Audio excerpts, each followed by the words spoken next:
bueno, les doy la bienvenida, organizado, claro está, por nuestra empresa junto con la marca internacional Evara.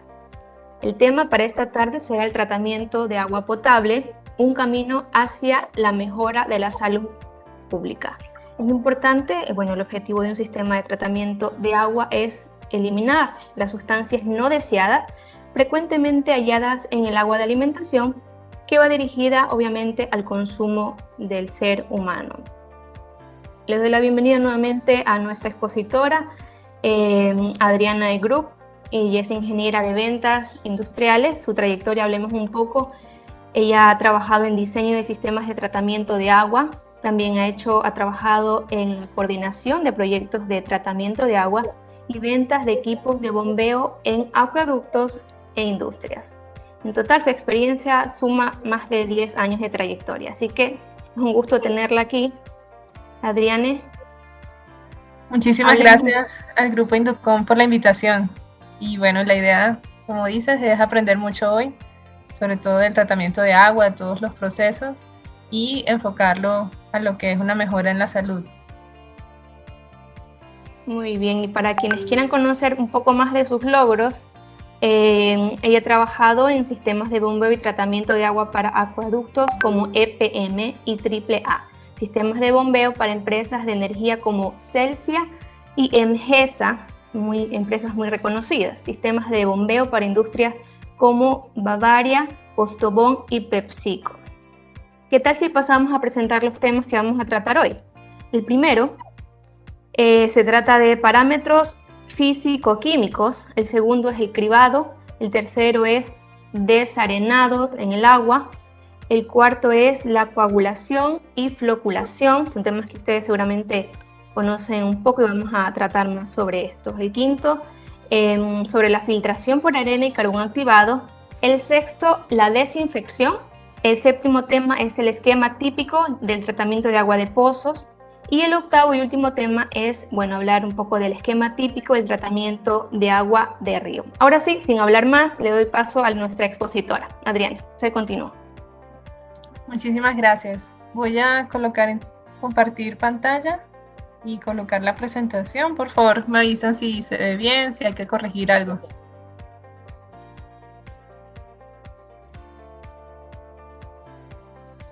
Sí, estamos viendo. Perfecto.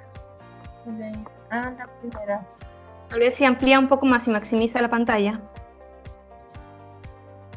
Listo, ¿ahí qué tal? Sí, ahí sí se ve completo. Excelente. Entonces, muchas gracias. Bienvenidos a nuestro webinar de tratamiento de agua potable. Mi nombre es Adriana Group y hoy vamos a revisar varios temas del tratamiento desde la captación de agua cruda hasta su distribución.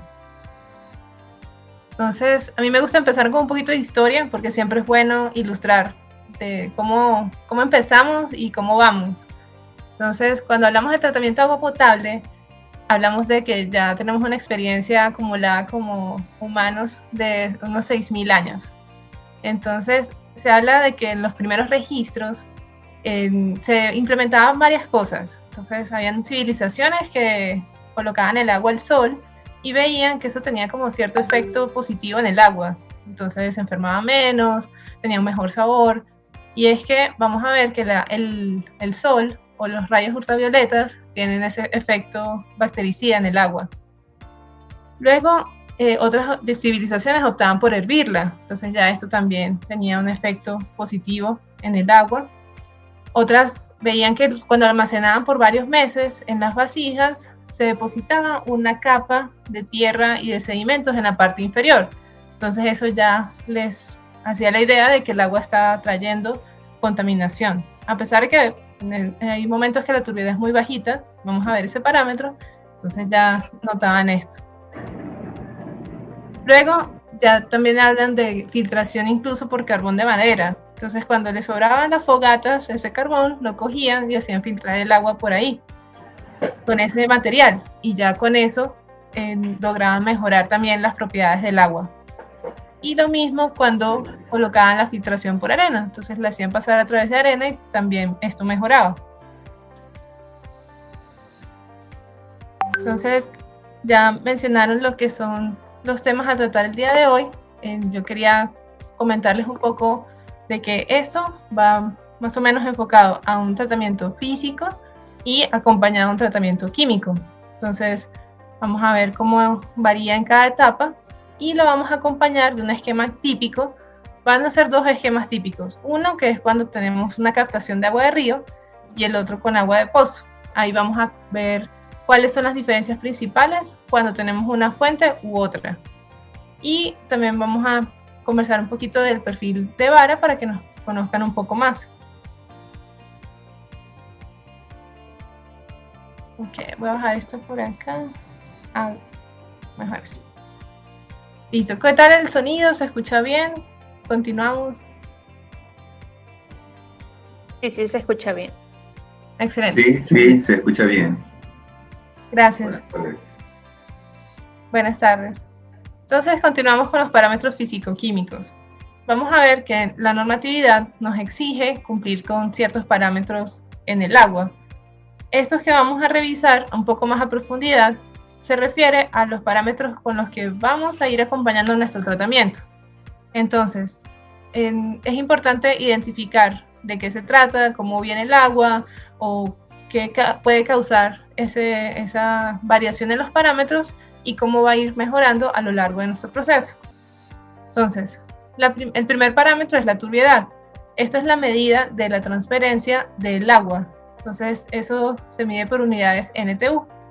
Esto nos va a decir, digamos, que tanto sedimentos o contaminación orgánica está presente como sólido suspendido en el agua.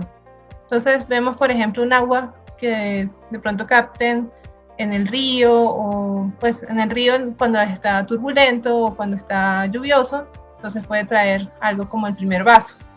Sin embargo, cuando avanzamos en el tratamiento vamos a ver que esta turbiedad va a ir bajando hasta que conservemos una apta por la norma. Entonces esto va a ir cambiando a lo largo del tratamiento. El otro parámetro importante es la alcalinidad total. Esto hablamos de iones como son los carbonatos, bicarbonatos e hidroxilos. Entonces, esta alcalinidad lo que nos hace es tener cierta cantidad de minerales en el agua. Entonces, vamos a ver que esto puede atribuir ciertas consecuencias negativas en nuestro tratamiento o en nuestras plantas, incluso en nuestras casas, porque vamos a ver que eso va a tener una tendencia a hacer una incrustación. Entonces, ¿cómo se da una incrustación de tubería? Entonces, esta incrustación va adheriéndose en la parte interior de los tubos. Pueden ser, pues normalmente esos son en los metales, ¿no? Entonces, eso va colocando varias capas y estos son 100% minerales. Entonces, son los bicarbonatos que hablábamos, los carbonatos. Y como consecuencia, entonces, va reduciendo el tamaño del diámetro de la tubería y nos va a exigir, consumir la misma energía con menos caudal. O también puede ser incluso más energía, porque la fricción dentro de la tubería va a aumentar. Entonces, esto es sumamente importante cuidarlo. Otro parámetro importante es el pH. El pH es la medida de acidez o basicidad que trae el agua. Esto va con una escala que va del 1 al 14. Y vemos que es importante no solo porque el ser humano tiene una tolerancia de pH, que vamos a ver la que nos exige la norma, sino que para el tratamiento, si tenemos pHs muy bajos, muy altos, también puede interferir con nuestra dosificación de químicos. Incluso pueden haber químicos que no tengan efecto por el pH. Entonces esto también es un parámetro que debemos cuidar a lo largo del tratamiento. Luego hablamos de la dureza total. Dureza total está abarcada por iones de calcio y magnesio, o mejor dicho, está representada por estos iones. Entonces, el contenido de estos dos iones nos va a sumar en la dureza total. Entonces, ¿cómo se identifica cuando la dureza está alta? Esto es posible que lo hayan identificado en sus casas o de pronto en una finca o en algún establecimiento, que en los vidrios, de pronto un lavamanos o una ducha, tengan esta presencia como una capa blanca que se va acumulando. Entonces estos son los iones, pueden ser calcio y magnesio, que están quedándose adheridos. De hecho, la dureza total y la alcalinidad total están muy relacionadas, porque también se habla de alto contenido de minerales. Luego vemos el hierro total. El hierro es un parámetro que el ser humano, nosotros necesitamos hierro, pero también cuando es en exceso es perjudicial, entonces es importante mantenerlo en un rango. Entonces este hierro lo podemos encontrar comúnmente en pozos de bombeo. Entonces, ¿qué sucede? El pozo en el fondo va a tener iones flotando en el agua, ¿no? Entonces hablamos de iones hierro más 2 o hierro más 3. Entonces están disueltos, no se identifican a plena vista, pero cuando uno bombea hacia la superficie y esos iones de hierro hacen contacto con el oxígeno, entonces se juntan y forman un óxido. Ese óxido seguramente lo habrán visto también en los baños y se forma como una capita, como una capa gelatinosa y de color naranja. Entonces eso seguramente lo habrán identificado. Otro que también eso también puede presentarse en los equipos, pero pues bueno, esto es un ejemplo más de presencia de cloruro. Entonces, el hierro, la idea es eliminarlo. Vamos a revisar las etapas de tratamiento donde se suelen hacer, y lo ideal es dejarlo en un parámetro que sea apto para nuestro consumo. Lo bueno es que es relativamente sencillo de eliminar. Luego pasamos a los cloruros. Estos son iones que atribuyen una corrosión en el agua. Entonces, hablamos de corrosión, que es un ataque químico que se presenta en los materiales, y podemos ver, por ejemplo, esto es un equipo de bombeo, la parte inferior de una bomba sumergible. Entonces, esta bomba estuvo en contacto con un agua corrosiva, que seguramente tenía alto contenido de cloruros, o también puede ir relacionado a un pH muy bajo. Entonces, eso es importante tenerlo en cuenta, porque si vamos a tener una presencia de cloruros alta o un pH bajo, ya tenemos que revisar tolerancia de materiales. Entonces, ya cuando estos parámetros están altos, no podemos utilizar fundición de hierro estándar. Posiblemente ya es migrar a un acero inoxidable. Entonces, eso es muy bueno tenerlo en cuenta desde la selección del equipo, pensando en la operación, en la durabilidad y la frecuencia con la que se va a hacer mantenimiento y cambio del equipo. Luego por acá tenemos el parámetro de cloro residual. Este es importante porque en el agua, las instituciones o la gobernación nos obliga a colocar cloro residual en el agua. ¿Por qué lo hacen? O sea, sobre todo en el agua potable municipal. Lo hacen porque el agua, una vez que está tratada, puede, cuando hace el recorrido hasta nuestras casas, tener como alguna fuente de contaminación. Entonces el cloro residual se agrega al final del tratamiento, eso lo vamos a revisar, y con eso aseguran de que ya cualquier contaminación pues sea, compensada por ese cloro residual.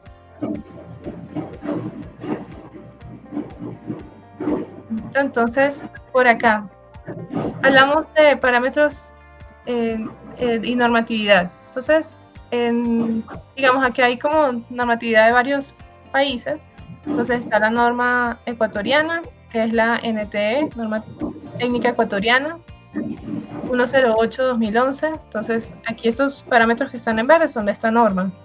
Entonces nos habla de color aparente, esto nos menciona comunidades de platino cobalto, nos solicitan 15. Olor y sabor, si es como más perceptible, nos dicen que tiene que ser aceptable. Y turbiedad es con unidades UNT, y estas nos enfocan en 5. Perdón, le puedo interrumpir, disculpe la pregunta. ¿Ese rango de pH en qué norma está? Perdón, esta está en una norma colombiana. Ya. Sí, porque aquí es menos. Ok, en donde, que no sé si recuerda el rango. Creo que es 7, 8, no es 9. Ok, Listo, bueno, eso es un valor de referencia, pero sí, eso va a ir variando en la normatividad de los países. Normalmente el agua, digamos, un agua pura, estamos hablando de que es un pH de 7 y ese es el valor de referencia. Nuestro cuerpo normalmente está en un pH cercano a ese valor.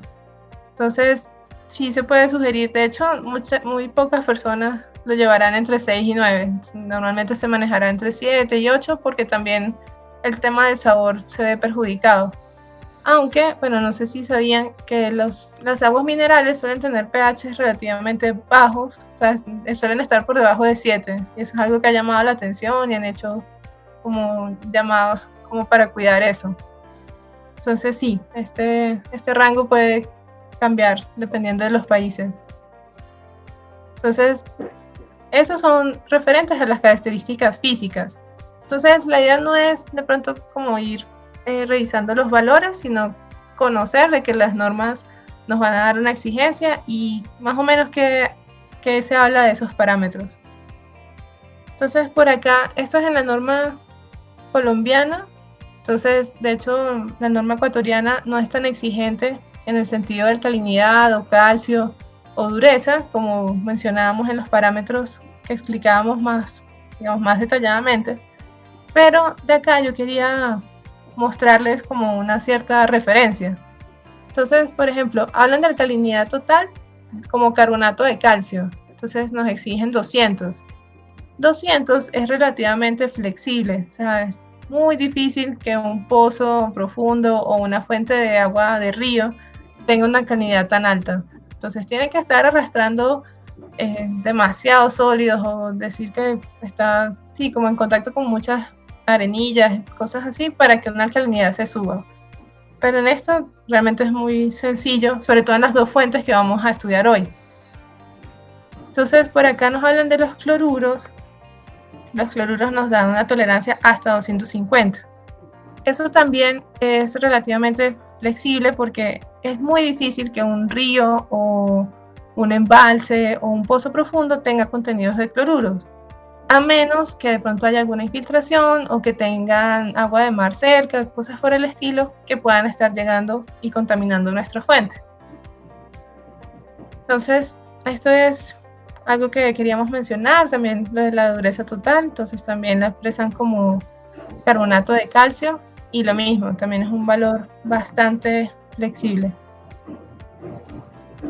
Entonces por acá están coliformes totales, esto ya, perdón, lo que vimos ahorita son características químicas que de pronto ya hay que hacer pruebas más minuciosas para conseguir estos parámetros. De pronto la física sí a plena vista uno puede estimar cómo está el agua, pero las químicas sí hace falta hacer pruebas de laboratorio más extensivas. Entonces ahora hablamos de características microbiológicas. Entonces, digamos, en Ecuador nos exigen coliformes totales de 1.1 de unidades formadoras de colonia.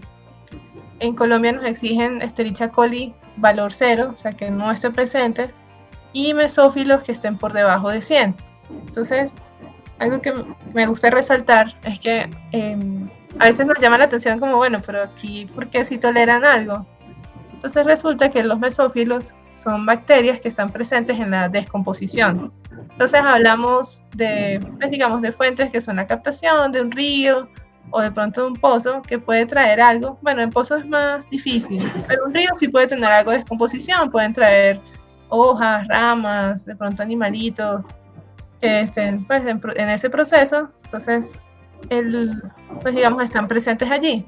Pero así como están presentes en la naturaleza, nosotros también en nuestro cuerpo los tenemos, entonces en nuestros intestinos vamos a encontrarlos.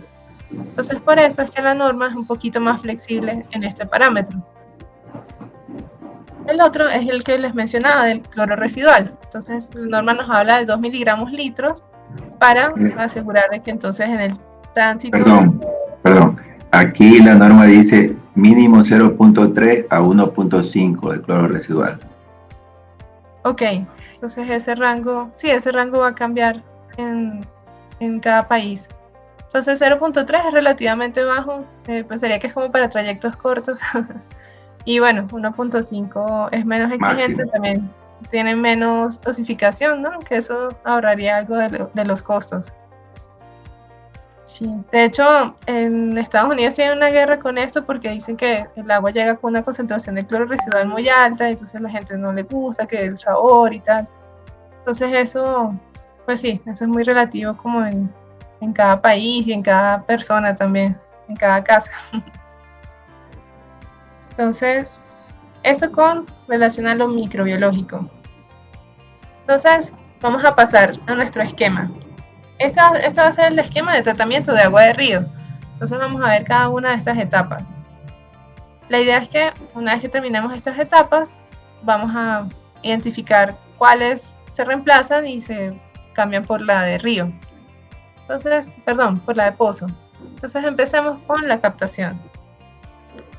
La captación el objetivo es tomar el agua cruda de nuestra fuente y enviarla al proceso de tratamiento. Entonces, para hacer una captación óptima, tenemos que tener en cuenta muchas cosas. En principio, primero, punto de operación, qué caudal deseamos, cuál va a ser la diferencia de nivel. Entonces, con esto calculamos nuestro equipo de bombeo.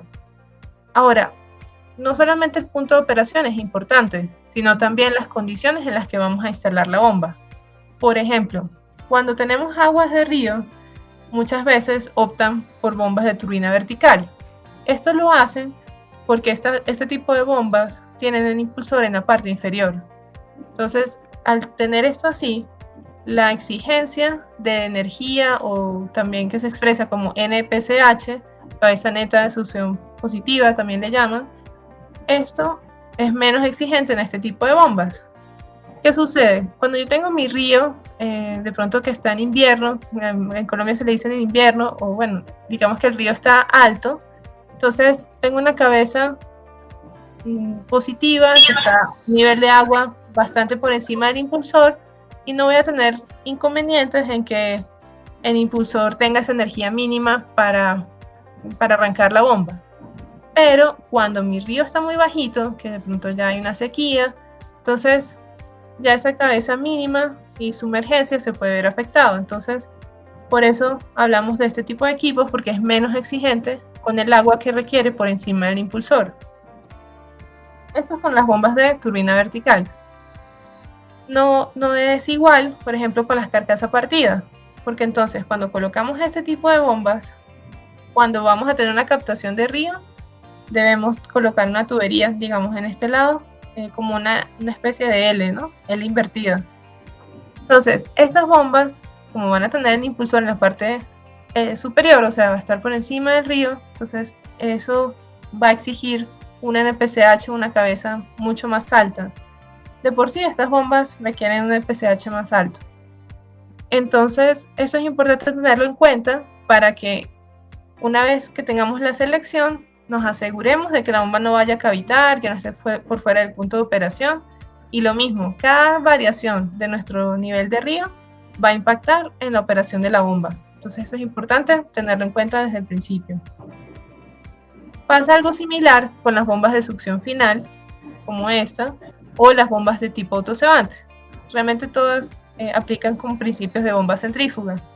Entonces, ¿qué sucede? Todas requieren un NPCH positivo para arrancar, eso es para todos los equipos de bombeo, y unas van a exigir un NPCH más alto que otras. Entonces, súper importante evaluar la variación del nivel del río y la exigencia de nuestra bomba con respecto al NPCH. Entonces, eso por un lado. Otra cosa importante es el tamaño de paso de sólidos, porque cada bomba va a tener un tamaño de impulsor adecuado. Entonces, unas bombas pueden ser tipo abierto, otras pueden ser ya semiabierto, o incluso ya bombas de impulsor cerrado. Por ejemplo, estas bombas carcasa partida son bombas con impulsor cerrado. Entonces son muy buenas cuando queremos caudales altos, cabezas de presión altas, pero si vamos a tener arrastre de sólidos, esta no sería la más recomendada. Ahora vamos a ver el tema de rejillas y cómo está relacionado con esto de la captación. Entonces, lo importante es verificar. O sea, nosotros vamos a partir de un punto con un agua contaminada con sólidos. Entonces, lo importante es reconocer qué es lo más prioritario en este momento. mi captación se ve perjudicada por una presencia de sólidos grandes, o si es posible manejar esos sólidos con la bomba que seleccioné. De pronto unos sólidos, de pronto el río no arrastra tantas cosas, estamos hablando de un cuarto en una parte que es calmada del río, que ya la sedimentación pasó. Entonces cuando es así, posiblemente puedo usar una bomba con un impulsor más cerrado. Pero si yo sé que mi río está turbulento o que puede llegar a niveles de contaminación relativamente altas, entonces mejor seleccionemos una bomba que tolere sólidos. Entonces eso es algo que podemos tener en cuenta desde el diseño. Entonces por acá también una aplicación que nos parece muy curiosa, que son las bombas en la carcasa. Entonces no necesariamente se tienen que colocar cuartos cercanos a los ríos, sino que también se puede colocar estas barcazas con una succión negativa. Entonces, succión negativa me refiero a que el nivel del agua está por debajo de la brida de succión de la bomba. Entonces, colocamos esta succión negativa y aunque el río cambie de nivel, mi altura de succión se mantiene. Entonces esto se convierte en algo menos exigente para la bomba y de cierta forma tengo flexibilidad, porque entonces, sea cual sea el nivel del río, pues mi bomba va a estar con un parámetro similar. De pronto aquí lo que habría que cuidar es el contenido de arenas, ¿no? Entonces, si de pronto ya la barcaza se está acercando un poquito al fondo, entonces tengo que cuidar de que el contenido de arenas no vaya a perjudicar los impulsores o la bomba, cosas de ese estilo. Pero eso es una muy buena alternativa. Ahora pasemos al cribado. Entonces, el cribado tiene como objetivo retirar sólidos de diferentes tamaños que hayan podido ser arrastrados durante la captación. Entonces, aquí los dividimos. Sólidos gruesos hablamos de que son de más de 10 centímetros. Sólidos medianos pueden estar entre 1 y 5 centímetros. Por acá hay unas fotos, de pronto un poquito más orientadas a agua residual, pero es para ilustrar el tema. Entonces, hay rejillas que ya nos apoyan para retirar sólidos desde el inicio. Incluso en plantas grandes de tratamiento de agua que vienen con embalses o de ríos, entonces colocan rejillas donde puedan haber ramas, troncos, cosas de ese estilo. Luego vemos los sólidos medianos. Entonces, por acá también rejillas que sean de barras, algunas pueden ser automáticas, también vamos a ver tipo manual. Entonces, todo es válido para retirar esos sólidos y todo depende con la frecuencia que queramos que vayamos a limpiar esa rejilla, ¿no? Entonces, incluso ya hablamos de cribado fino, que yo digo que esto es como el sueño de todas las bombas, porque, o sea, no hay bomba que no pueda manejar 0.5 a 3 milímetros, ¿sabes? Normalmente las bombas tienen un paso hasta unos 5 milímetros y ya con eso ellas pues están tranquilas. Entonces, esto sería óptimo de manejar y pues nos ahorraría muchos dolores de cabeza en el tratamiento y en los equipos rotativos, en las válvulas, en todas partes. Pero hay que reconocer que un cribado fino es costoso. Entonces, si uno quiere hacer la inversión, si lo justifica, si el contenido de sólidos es alto, entonces esto sería bueno considerarlo. Sin embargo, qué pena, hay como un micrófono abierto, si de pronto lo pueden cerrar sería muy bueno. Gracias. Entonces, les mencionaba, esto es muy bueno, o sea, cuando lo justifican, pero cuando, por ejemplo, si es una planta de tratamiento relativamente pequeña o que el presupuesto no es muy alto, pues de pronto no realizamos un cribado fino, sino que aprovechamos un filtro de arena y los filtros de carbono activado y con eso nos quitamos estos temas de sólidos finos. Entonces hay que ser muy prudente en el tema de la selección y muy consciente en lo que vamos a elegir como tratamiento. Por acá les coloco unas fotos de rejillas manuales. Entonces acá pues podemos subir y bajar las rejillas, o sea, pasa, aquí entra el agua, se queda retenida y pues ya las rejillas se limpian manualmente, ¿no? O sea, va a haber un operario que esté pendiente de que si se saturó, que si ya está muy alto la montaña de contaminación y eso. Esto es completamente válido, es muy común, solo que nos exige estar más pendientes, ¿no? Entonces tiene que ser el operario ahí encima del cuarto de bombeo a ver si todo está en orden, ¿no? Entonces acá traemos unos datos de barras para que tengan en cuenta como lo común. Entonces hablamos de ancho de barras entre unos 5 y 15 milímetros. Esto tanto si es manual como si va a ser mecánica. Lo mismo para el grosor de la barra. Ahora, el espaciamiento, cuando es manual, lo suelen colocar un poquito más holgado. Cuando es mecánica, pues pueden llegar hasta 15 milímetros de espacio entre barrotes. ¿Qué sucede? Cuando es manual, pues como no queremos estar todo el día encima de la rejilla, entonces pues vamos a colocarla un poquito más espaciada. Normalmente la colocan de 5 centímetros. Pero si es mecánica, pues yo puedo tener un sensor que me mida cómo cambió el nivel del agua y con eso yo sé si la rejilla está saturada o no. Entonces ahí le puedo asignar un espacio de barras en unos 15 milímetros. Entonces igual esto es muy bueno y recordemos que las bombas, dependiendo del tamaño impulsor, pueden estar entre 5 milímetros, hay unas que van de 15, hay otras de 50, entonces eso, pues nosotros seleccionamos una rejilla y vemos qué bomba se ajusta, o viceversa, qué bomba tengo y después mi paso de sólidos lo atrapo más adelante una rejilla. ¿Listo? Entonces ahora un parámetro muy interesante es la velocidad de aproximación. La velocidad, entonces nos dice el estándar va para una reja manual entre 0.3 y 0.6. Cuando es mecánica nos da una tolerancia de entre 0.6 y 1 y si es la mínima sería entre 0.3 y 0.5.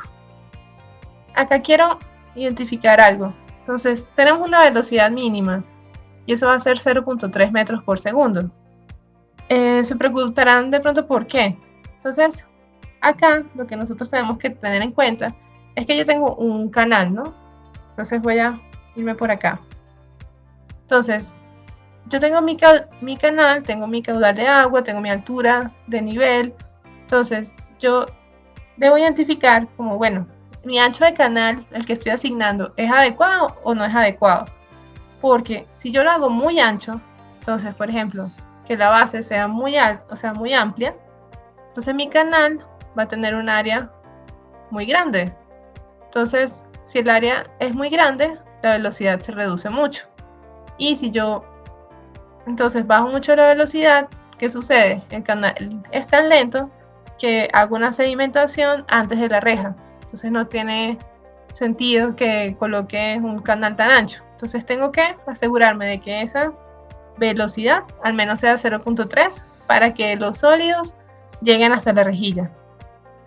Entonces también se habla de un parámetro máximo que era un metro por segundo, porque también puedo tener el efecto contrario. Entonces ya es una velocidad tan alta que los barrotes entonces van sufriendo, ya no están diseñados para esas cargas, esas cargas mecánicas, esas fuerzas, entonces ya se van deflectando y se van deformando. Entonces es muy bueno cuidar ese tipo esa velocidad de aproximación. ¿Cómo la puedo cuidar? Pues yo el caudal de entrada de pronto lo puedo regular con un equipo de bombeo. Entonces eso, o también puedo tener alguna compuerta, ese tipo de mecanismo para asegurar entonces qué caudal está ingresando a mi canal. Y por supuesto el diseño, entonces hay empresas que no diseñan el canal así rectangular, sino que también lo diseñan como una especie de V. Listo. Entonces, perdón que aquí falta un parámetro que es la pérdida de carga. Entonces, la pérdida de carga se menciona con esta diferencia de nivel de agua. Entonces, lo que está antes y después de la rejilla. ¿Qué sucede? El agua llega con un nivel de energía hasta la reja, pero sí o sí la reja le resta energía porque entonces ella tiene que abrirse paso entre los barrotes. Entonces, al hacer eso, ustedes van a observar que hay una diferencia de nivel de agua. Entonces, esa diferencia de nivel de agua se habla de pérdida de carga. Eso también va entre 15 hasta 60 centímetros. Y eso va debido también por el tema de deformar la reja. Entonces, si esta pérdida de carga es muy alta, entonces tengo un nivel muy alto acá y muy bajito acá, Entonces mi reja tiene mucho peso de este lado, mucha carga de este lado y de este lado no tanto. Entonces ahí se deflecta. Entonces por eso se habla del fabricante de rejillas, nos va a exigir o nos va a indicar cuál es la pérdida máxima. ¿Listo? Entonces, acá les colocaba esta flechita porque entonces, dependiendo de la caracterización de agua de entrada, con nuestro cribado, o sea, con nuestros sólidos, nuestro arrastre, es posible que, bueno, me voy primero con un cribado y después coloco la bomba de captación o lo volteo. Entonces esto es como libertad de lo que encontremos en el embalse, en el río, lo que estemos trabajando. Ahora pasemos al desarenador. Entonces el desarenador lo que se encarga es de retirar arenas de diferentes granulometrías. Esto es el tamaño de las arenas, el peso. Entonces, ¿por qué hacemos esto? Y este es uno de los pasos de verdad que hay que tener demasiado cuidado porque los problemas de arena son excesivamente peligrosos y molestos en las plantas de tratamiento y en el uso del agua. Entonces, si no retiramos las arenas en este paso, seguramente nos apoyaremos de filtro de arena.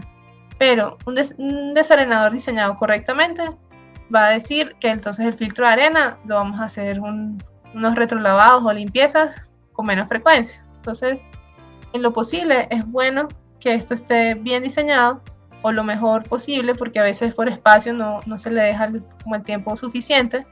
Entonces es importante enfocarnos en eso. Entonces, ¿qué sucede? Cuando dejamos arenas en presencia de arenas, entonces en los equipos rotativos, entonces hablamos de las bombas, los impulsores se desgastan más rápido, la carcasa en la parte interna, pero también, por ejemplo, los que son los empaques de las válvulas o los sensores, entonces también se van a ver obstruidos por presencia de arenas. Entonces es súper importante retirarlas a tiempo, adecuadamente, y pues ya con eso nos ahorramos un montón de problemas de mantenimiento más adelante.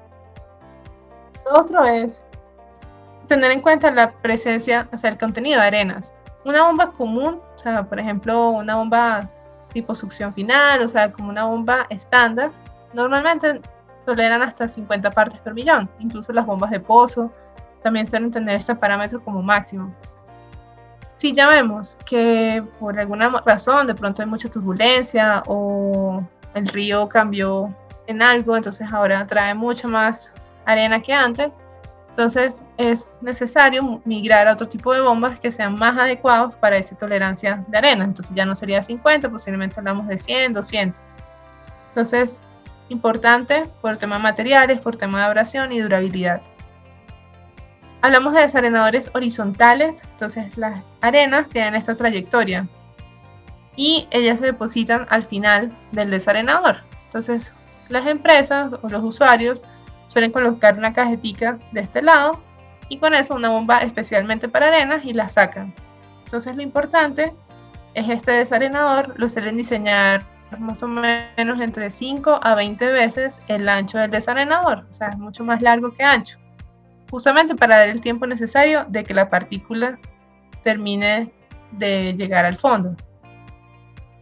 Entonces, esto es importante. Si no tenemos el espacio, muchas veces la partícula no llega y vuelve a flotar. Entonces, eso es lo que llaman como sobrenadantes. Y no es tan grave, de pronto también, lo que les mencionaba, se pasa por un filtro de arena y pues se queda en el filtro. No hay mayor cosa por ese lado. Ahora, si se pasa mucho, entonces ya el filtro de arena cada rato hay que limpiarlo. Entonces eso hay que estar muy presente, tenerlo presente. Luego tenemos por acá desarenadores tipo Vortex. Esto los mencionamos para que conozcan las diferentes opciones. Esto ya por el efecto Vortex, ya hay un ahorro de espacio muy grande, entonces muchas empresas optan por este tipo de desarenador cuando no tienen el espacio. O incluso a los desarenadores horizontales les han hecho mejoras con lamelas y con tornillos sin fin en el fondo. Entonces ellos van bajando y ya tienen una camarita con una bomba de arenas y la sacan. Entonces por acá incluso se habla de que se hace lavado de las arenas y disposición, entonces ya con eso se ahorran el tema de disposición final. O bueno, por lo menos de pagar por eso. Ahora pasemos a coagulación y floculación. Entonces lo que vimos ahorita son un poquito más físicos, ¿no? Entonces vamos a ver algo más de química. Entonces tenemos la coagulación, hablamos de neutralizar primero las cargas, porque aunque ustedes no lo noten a simple vista, esas partículas que vimos en los vasos contaminados como este, tienen cierta carga, como iones positivos y negativos. Entonces, eso hace que ellas se mantengan como flotando y separadas entre ellas dentro del vaso. Entonces, lo primero que debo hacer es colocar un coagulante, suele ser sulfato de aluminio o cloruro férrico, y con esto, por ejemplo, ya digamos que se calman, entonces ya se neutralizan. Y lo siguiente es una floculación. Entonces, esa floculación, lo que hago es agregar un polímero, pues esa es como una representación del polímero. Pero digamos que eso tiene unas cadenas muy largas. Entonces, el polímero lo que hace es entrar a la mezcla y coge esos coágulos que están por ahí y forma sus cadenas. Entonces, ya él se vuelve pesado, o sea, tiene una masa más alta y ya con eso se sedimenta. Entonces pasamos de un vaso como este a algo como esto. Entonces ya tenemos una clarificación, tenemos una turbiedad más bajita. Entonces eso es súper importante porque ya logramos esta floculación. Para esto hay que cuidar el pH, entonces los fabricantes o bueno, los proveedores de los químicos nos van a decir este polímero se desempeña mejor en este rango de pH, entonces posiblemente hay que subir el pH en un momento, bajarlo en otro momento y así para dar el paso adecuado de coagulación y floculación. Entonces, ahora pasamos a la filtración. Entonces, de acá pasamos para acá, la sedimentación no necesariamente se ejecuta. Esto principalmente es cuando lo amerita. O sea, si tenemos una concentración de sólidos muy alta que tenemos que sedimentar.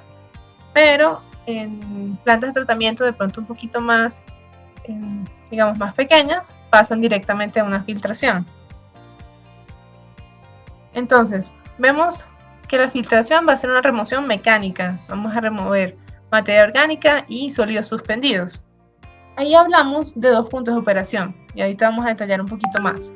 Uno es la presión de operación, suele estar entre unos 50 y unos 70 psi. Y una presión de retrolavado que suele estar entre 40 y unos 20 psi. Entonces, ya que conocemos esto, queremos presentar esta curva de bombas y que ustedes lo tengan en cuenta. Entonces, por ejemplo, tengo mi punto número 1 y este es mi punto de operación. Fíjense que acá le estoy exigiendo a mi bomba una presión de operación mucho más alta. Cuando yo hago mi retrolavado, esta presión baja. Entonces, algo que nos gusta resaltar es que las bombas obedecen al sistema. O sea, ellas se adaptan a lo que el sistema les exige. ¿A qué se refiere esto? Acá el sistema, vamos a hablar del sistema 1. Habla de, ya esto es cuando está el filtro de arena en operación. Entonces el sistema exige pasar por esta flauta, atravesar esa columna de arena y salir por esta otra flauta y ya salir del tratamiento. Entonces esto exige atravesar una columna de arena que está compacta. Entonces cuando eso le exige el sistema, pues ella entrega un punto de operación y un caudal. ¿Listo?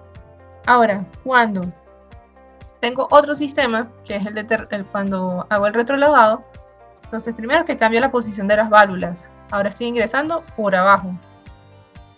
Entonces, cuando estoy ingresando por abajo, realmente cuando hago retrolavado, yo lo que necesito es eliminar esa materia orgánica, de pronto como algunos sólidos en suspensión que estén quedando por ahí, y hacerlas llegar a la parte superior para salir al tanque donde están recibiendo esos retrolavados y esos sobrenadantes.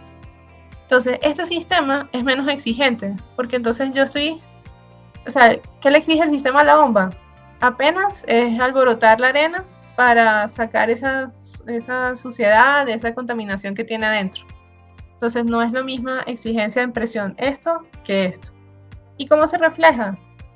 Tal cual. sea, en esta curva. Entonces la presión de retrolavado va a ser menor. ¿Y qué sucede en las bombas centrífugas? Cuando tengo una presión de operación menor, entonces mi bomba es capaz de entregar más caudal. Y es perfecto, porque entonces mi caudal de retrolavado hace que se pueda limpiar más fácilmente, más rápido el filtro de arena. Entonces eso es algo que queríamos resaltar, que conocieran como una operación interna del filtro. Ahora hablemos del carbón activado. Entonces, un carbón activado, aunque no parezca, tiene una porosidad muy alta. Entonces uno lo ve a simple vista y ve como un par de poros, pero cuando lo ves microscópicamente, eso ocupa un área y tiene una profundidad muy elevada. Y entonces esto hace que los carbones tengan la capacidad de absorber, entonces absorber con D, que esto es que hay una adhesión a la pared del carbón activado. Entonces posiblemente esa materia orgánica o lo que haya podido quedar por ahí remanente, que no atrapó en el filtro, pasa por el carbón activado y se queda en esa parte. También se puede quedar como alguna cosa física, o sea, como alguna mugrecita, pero esto ya es un nivel como más pequeño. Entonces, esto va a ser muchísimo más efectivo. Ahora, con esto, entonces cuando tenemos carbón, sucede que ya, ya no podemos estar vamos a retrolavar, pero eso no va a limpiar ese poro a profundidad, sino que va a saturarse eventualmente. Entonces, cuando sucede eso lo podemos revisar es con el proveedor de carbón activado. Entonces, revisar más o menos un tiempo de operación y ya con eso, entonces dicen, bueno, es hora de cambiar el carbón activado. ¿Listo? Entonces, algo que también queremos mencionar, que es muy típico, es colocar filtro de arena y seguido el filtro de carbón activado. Entonces, lo que se hace es subir un filtro de carbón activado, no exige tanto PCI, entonces ahí podemos hablar de unos 10, 5 PCI más. Hay personas que lo diseñan con 15 PCI de diferencial. Entonces, claro, ahí tenemos una misma bomba que atraviesa esos dos filtros y es mucho más económico en el tema de diseño. Ahora por acá vamos a la parte de desinfección.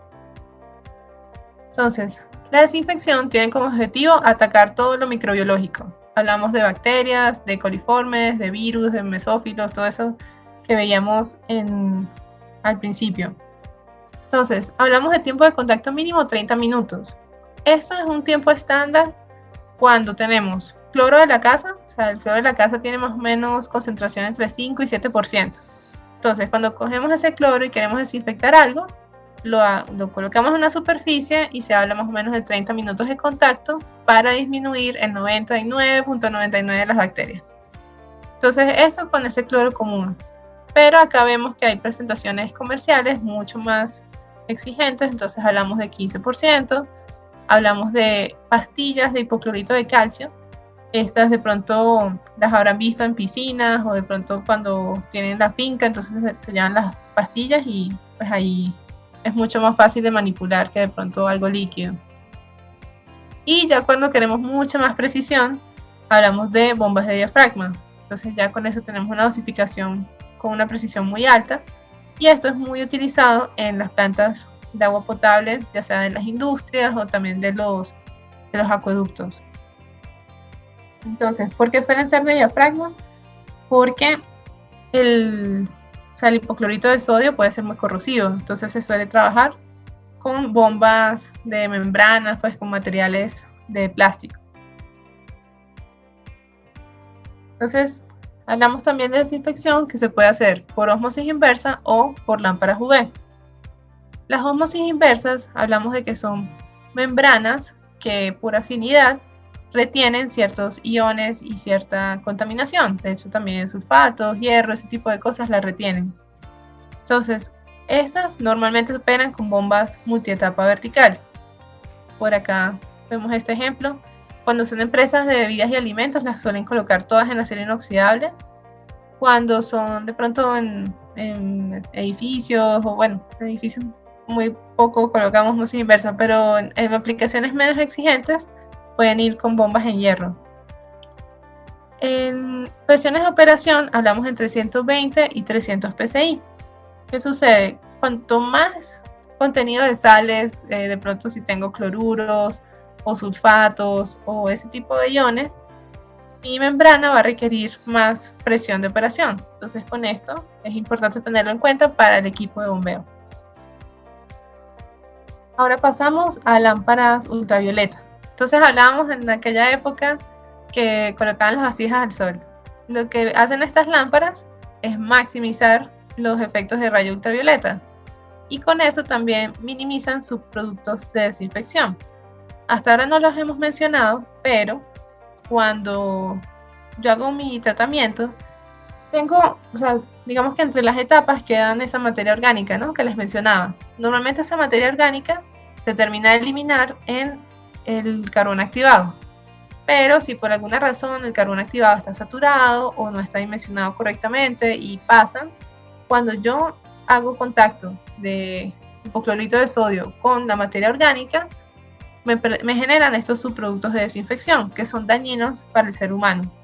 Entonces, por eso es muy importante cuidar que las etapas estén bien dimensionadas, que tengan la cantidad de carbón necesaria para hacer esa eliminación correctamente. Entonces, hablan de que también estos subproductos son importantes, ¿no?, también para el ser humano y, por ejemplo, en las empresas de bebidas y alimentos, ahí no tienen exigencia de colocar el cloro residual, ¿no?, porque no son una planta municipal, pero hacen la desinfección con rayos ultravioleta. Entonces, cuando hacen esta desinfección, pues también se ahorran, o se cuidan en el tema del sabor de su producto y la calidad del producto. Entonces, esto es muy común en ese tipo de empresas de bebidas. Y ahora hablemos algo muy importante, que es la distribución, porque pues ya hicimos todo el tratamiento y ahora cómo lo hacemos llegar. Entonces, por acá colocamos, distribuciones, hacer llegar desde la planta de tratamiento a nuestras casas, a nuestra planta de producción, a donde necesitemos. Entonces pueden haber bombas grandes dependiendo del caudal. Entonces pueden ser bombas de carcasa partida, si es de baja exigencia de cabeza, puede ser por ahí 80 metros, pero si ya es de 160, si es una montaña, si tengo como una población muy lejos, entonces puedo requerir no solo una etapa, sino 2 etapas. Entonces eso es importante tenerlo en cuenta. Entonces eso, pues aquí estos ejemplos son de acueductos, esas carcasas partidas, pero no necesariamente hablamos de que todo es acueducto, ¿no? También tenemos los sistemas de presión de los edificios, que pueden ser como este de aquí arriba, sistemas de presión constante. Entonces ya, digamos que con esto lo que se hace es dividir el caudal.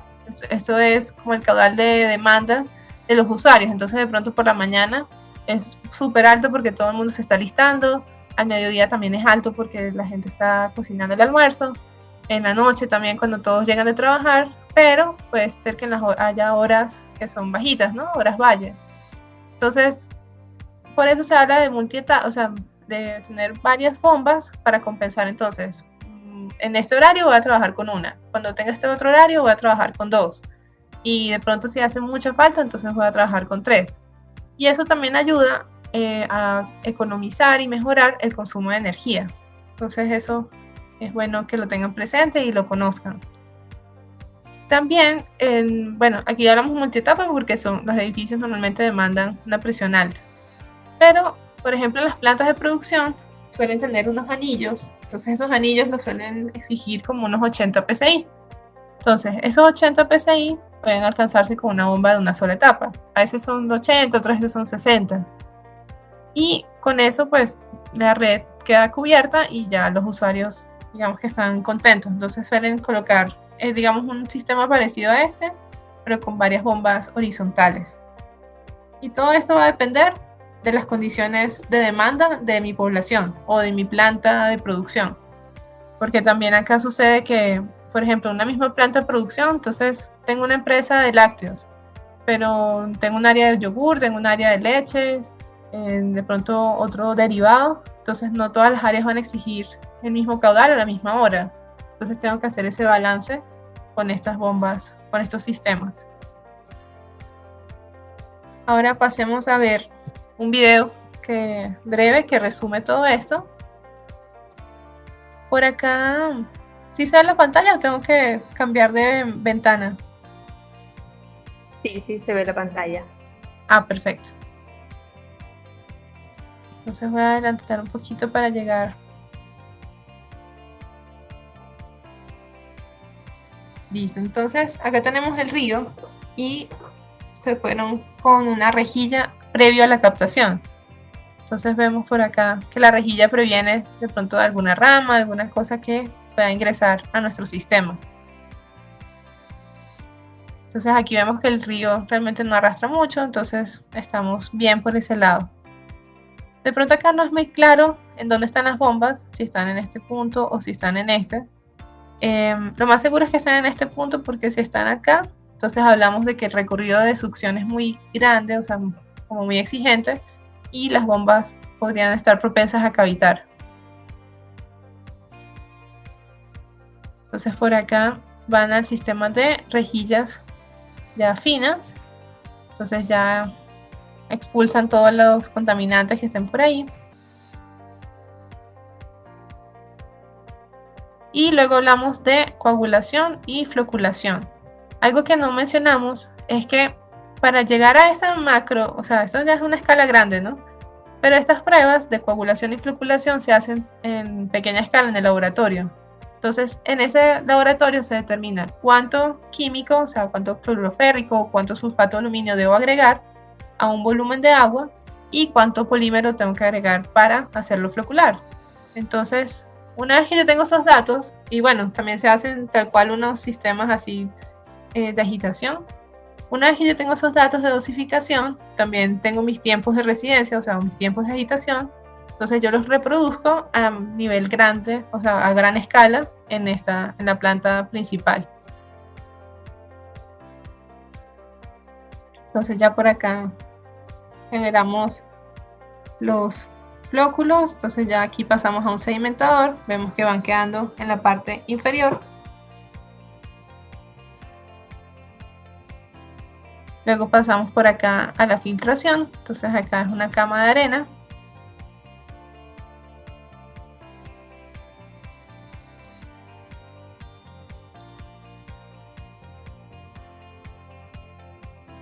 Por acá ya pasamos entonces al sistema de desinfección. En este caso tienen una desinfección por ozono, que también es bastante efectiva. Una pregunta, disculpe. Sí. Si primero le aplican el ozono, ¿verdad? Y luego por normativa me imagino que tienen que aplicar el cloro o ya no. Sí, así es. El ozono, digamos que ahorra de cierta forma la dosificación del químico, del hipoclorito de sodio. Y al final sí o sí tengo que agregar hipoclorito para que quede el cloro residual. Lo que pasa es que yo tengo una planta de tratamiento con un pozo profundo y es muy difícil, una vez que uno le aplica el ozono, lograr una concentración de cloro. No se llevan el ozono y el cloro. Es muy difícil. Yo no he logrado hacer eso, entonces he dejado de poner ozono y he dejado solo con cloro. Ok. Bueno, digamos que esa incompatibilidad, no estoy segura si es como el tiempo, de pronto como dejar que el ozono salga un poco, o sea, de pronto hay un exceso y eso puede estar interfiriendo con la dosificación o digamos, sí, como la residencia del hipoclorito, el efecto del hipoclorito. Pero bueno, no había escuchado esa incompatibilidad. Tendría que revisarlo y lo conversamos de pronto en otra oportunidad o lo vemos ahí por correo. Pero sí, está bien interesante esa duda. Sí, asimismo, como Jorge, si alguien más tiene una interrogante, pueden decirla o también pueden escribirla en el chat y la leemos, ¿no? También al final vamos a tener un tiempo de consultas. Perfecto. Entonces, acá tenemos la etapa de dosificación de cloro para tener el cloro residual que mencionábamos al inicio. Por acá, bueno, siempre hablamos de que hay un equipo encargado de la planta de tratamiento, de monitorear todos los parámetros y sensores a lo largo del tratamiento. Posiblemente se requieran ajustes en dosificación, en pH o de pronto los cambios, ¿no?, del agua cruda. Entonces es importante tener todo eso en cuenta para que el equipo lo ajuste. Entonces con esto finalizamos el esquema típico de agua de río. Ahora vamos a continuar con el esquema de agua de pozo. Entonces vemos que es bastante similar, de hecho cambia muy poquito. Hablamos de solamente cambios en la bomba de pozo profundo y en la torre de aireación. Entonces, que es la etapa inicial, ¿no?, del tratamiento. Entonces hablamos de bombas de pozo tipo lapicero. Entonces digamos algo como esto, que son bombas de tazones. Normalmente los pozos estamos hablando de por ahí unos 60 hasta 100 metros de profundidad. Y pues nosotros recomendamos instalarlo con manguera, porque bueno, en otras o antiguamente se instalaba con tubería, con tramos de cada 6 metros. Y bueno, eso requiere más tiempo de instalación. Cuando van a hacer un mantenimiento también es mucho más complejo, ¿no?, como desarmar toda esa tubería. En cambio con las mangueras pues es mucho más sencillo. Sí, es como ya un carrete que va recogiendo la manguera. También por el tema de incrustación, el material de la manguera es menos susceptible a que se le incruste estos sulfatos o los bicarbonatos que hablábamos. En cambio una tubería en hierro pues sí, se puede ir reduciendo y se puede ir incrustando. Entonces eso por un lado. La utilización de las bombas tipo lapicero. Y lo otro que requerimos es la torre de aireación. Lo que pasa es que cuando, no sé si recuerdan que el hierro, o sea, tenemos ese hierro flotando allá en el fondo, cuando lo sacamos a la superficie, pues ya tenemos que darle tiempo para que reaccione con el oxígeno y se retenga. Entonces eso lo hacemos con una torre de aireación. Aquí llega el agua del pozo en la parte superior, entonces cae por estas bandejas. Entonces aquí ya estamos viendo una torre de aireación nueva, pero ya cuando esté en uso, esto se va a ir manchando, como vimos allí, como esa película anaranjada. Entonces ya ahí es el hierro que está quedando retenido. Algo que suelen hacer es colocar una inyección de hipoclorito de sodio antes de la torre de aireación. Con esto se le da un poquito de tiempo de residencia, también con un tiempo de reacción. Entonces hace como una oxidación, y cuando llega a esta bandeja pues digamos que ya hay como mayor facilidad a que se quede en esta parte, ¿no? Entonces importante es retenerlo, por lo que vimos. O sea, la norma o la sugerencia es tener un límite, eso era 0.3 miligramos litro, es bien exigente. Lo bueno es que hacemos este paso bien y pues ya nos olvidamos del hierro en el resto del tratamiento. Entonces, eso es en resumen la diferencia con el agua de río con el agua de pozo. Por acá un comentario del agua potable. En el mundo hablamos de que todavía hay un 26% de personas que no tienen acceso al agua potable, entonces la idea es contribuir y mejorar esto entre todos. Muchísimas gracias. Antes de pasar a las preguntas, les voy a hacer una pequeño resumen de Vara. Nosotros estamos ubicados a nivel mundial, somos una multinacional japonesa. Tenemos 3 líneas de negocios. Acá estamos presentes en Latinoamérica con el tema de bombas, de Fluid Machinery, pero en el resto del mundo también nos reconocen por tratamiento de agua y por fabricación de semiconductores. Por acá tenemos nuestras plantas de producción, entonces estamos también a nivel mundial. De pronto las bombas que más circulan en Latinoamérica pueden venir de Brasil, que son nuestras bombas lapicero, las bombas de Italia, que es la línea de acero inoxidable. Entonces, igual tenemos equipos para todas las etapas que vimos en esta presentación. Entonces hablamos de captación, bombas también para la filtración, también para distribución. Entonces, por acá a la orden. Por acá están todos los proyectos, podemos hablar de edificaciones, embalses, metros, industrias, lo que ustedes necesiten. Entonces, ahora podemos pasar a la ronda de preguntas.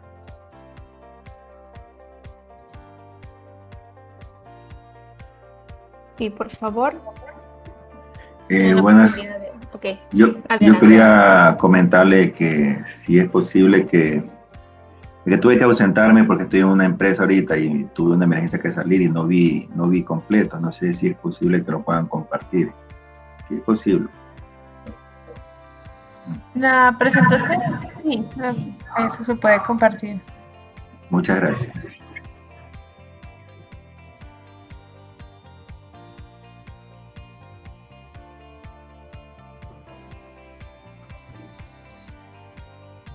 Ya, muchas gracias.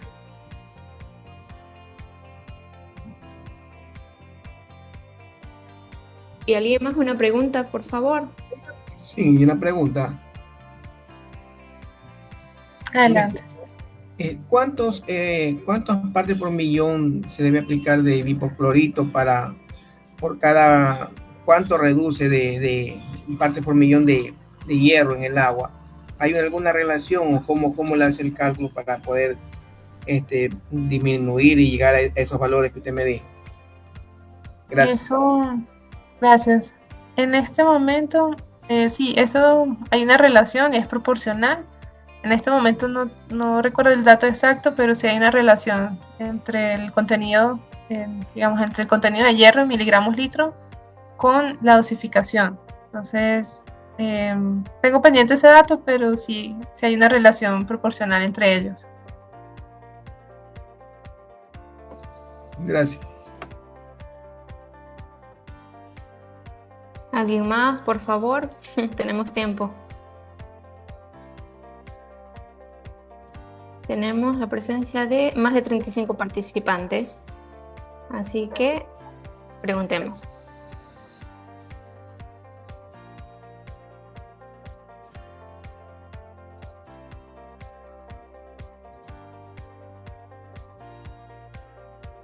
Una pregunta, la